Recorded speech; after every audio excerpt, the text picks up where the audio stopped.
One Piece has plenty of fun moments, but it also delves into some deeply miserable topics. Often, these are in the form of character backstories. What are some of the saddest One Piece backstories? Let's take Nico Robin, whose island home was destroyed by the world government to prevent them from learning the secrets of the poneglyphs.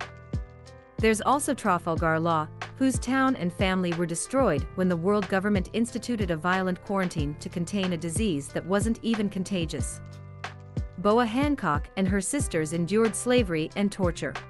Because One Piece is such a vast and complex series, we can't include every sad backstory that deserves to be on the list. But all of the tales listed here are absolutely miserable. Number 1. At 12 years old, Boa Hancock and her sisters joined the Kuja pirates. From there, they were abducted by human traffickers and sold to the world nobles. They spent 4 years as slaves, enduring unspeakable torment that left them deeply emotionally scarred and made it nearly impossible for them to trust anyone. During that time, Boa was forced to eat the love fruit to amuse her captors. She and her sisters were eventually liberated by Fisher Tiger, and they returned to the Kuja pirates. Not wanting to make themselves vulnerable by explaining what happened, Boa pretended that the slave brand on her body came from fighting a Gorgon. Number 2. Like Boa Hancock, Koala was kidnapped and sold into slavery. While she was there, she was never allowed to cry or stop cleaning. If she did, she could be severely hurt or even lose her life. To survive, she learned to be extremely obedient and never show her emotions. This behavior continued long after she was liberated. In order to return home, she sailed with the Sun Pirates for a while. At first, this was a painful experience in its own right. Arlong mistreated her for being human. But other crewmates treated her well. Hatchin kept Arlong in line, and Fisher Tiger gave her the mark of the Sun Pirates to cover up her slave mark, plus he gave her explicit permission to cry. She was eventually returned to her hometown, but not before enduring some serious pain. Number 3. Senor Pink is a member of the Don Quixote Pirates. His job became a problem when he fell in love with Russian, a woman who loved him, but hated pirates. He kept his identity a secret from Russian, then married her and had a son, Gimlet. While Senor Pink was away on pirating business, his son passed away from a fever. This led to Senor Pink revealing his true identity to his wife. In shock, she ran away into a storm and was injured in a landslide. The injury put her in a vegetative state. While she was mostly unresponsive, she did smile when Senor Pink dressed like a baby. As a result, he decided to start dressing like a baby permanently. Number 4. Even as a normal reindeer, Tony Chopper was an outsider in his community. But when he ate the human fruit, things became a million times worse. Shunned by reindeer and humans alike, he fit in absolutely nowhere. His life changed after he met Dr. Hyriluk, a doctor who most people saw as a useless quack. Dr. Hyriluk rescued him after he was shot, and nursed him back to health. When Chopper recovered, he began helping Dr. Hyriluk with his medical work. Dr. Hyriluk taught him to believe that all diseases could be cured, and that the Jolly Roger was a symbol of hope and healing. But that would soon come to an end. Dr. Hyriluk's own health was rapidly worsening, so he kicked Chopper out so he wouldn't have to watch him pass away. When Chopper found out about Dr. Hyriluk's illness, he tried to heal him, but ended up using poisonous mushrooms due to his association with a skull and crossbones. Dr. Hyriluk ate the mushrooms out of gratitude, then ended up passing away while trying to offer aid to the doctors at Wapol's castle. Chopper found out from Dr. Kurha that the medicine he'd lovingly prepared was poisonous, a fact that was just as devastating as Dr. Hyriluk's demise. Number 5.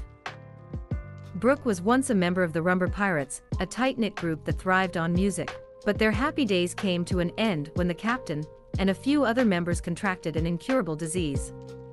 They decided to separate from the group in order to keep the disease from spreading. Brook and the rest of the healthy pirates continued on their journey throughout the Grand Line, but they were soon attacked by a group of pirates who ended up poisoning the entire crew. One by one, they passed away, leaving only Brook alive at the end. Finally, Brook succumbed too, but was revived thanks to his soul fruit. Unfortunately, he couldn't find his body for about a year, and by the time his soul was able to re-inhabit it, his body had withered away into a skeleton. Number 6.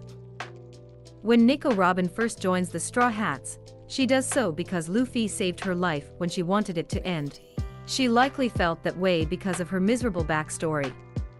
Robin was born on the island of O'Hara.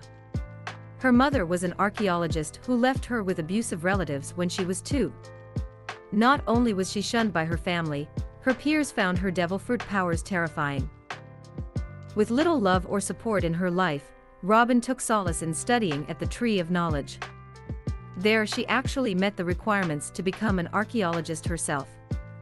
Her days of studying ended abruptly when marine battleships showed up to destroy O'Hara and prevent the archaeologists from understanding the poneglyph they were studying. With help from a giant named Saul, Nico is able to escape, but Saul is annihilated in the process, and Robin never gets to see her hometown, her mother, or the Tree of Knowledge again. Number 7. Trafalgar Law hails from Flavance, a town that was ravaged by a disease called Amber-Lead syndrome. It would have been bad enough if the disease simply ran its course. He would have lost his sister, and would have suffered from the disease himself, likely losing his own life in the process. But things were dramatically worsened by the involvement of the world government, who started burning down hospitals and shooting people in an attempt to quarantine the residents, a cruel tactic that didn't do anything to contain the disease since Amber-Lead syndrome was not contagious. He managed to escape under a pile of bodies being shipped from the city. After that, Law was filled with rage towards the world and wanted to cause as much damage as possible. This attitude led him towards the Don Quixote pirates. With them, he intended to destroy as many people as he could in the 3 years he had left to live, but his mind and his survival chances were changed by his friendship with Corazon. Sanji's father, Vinsmoke Judge, is without question one of the worst dads in anime history. Judge wanted his kids to be emotionless powerhouses, so he forced his pregnant wife Sora to undergo surgery that would alter her unborn children's brains. Sora took medication to prevent the surgery's effect, but she was only able to help Sanji, not the other 3 children. As a result, Sanji's brothers were incapable of feeling empathy and constantly tormented Sanji, who was obviously different from them. Judge considered Sanji to be a failure, and treated him with contempt and abuse, literally putting an iron mask on him and locking him in a dungeon. Sanji managed to escape his imprisonment, but he ended up stranded on an island and nearly starving before he finally found somewhere he could belong. Do you agree with our lists, or did we miss something? Write it down in the comment section. Also, don't forget to subscribe.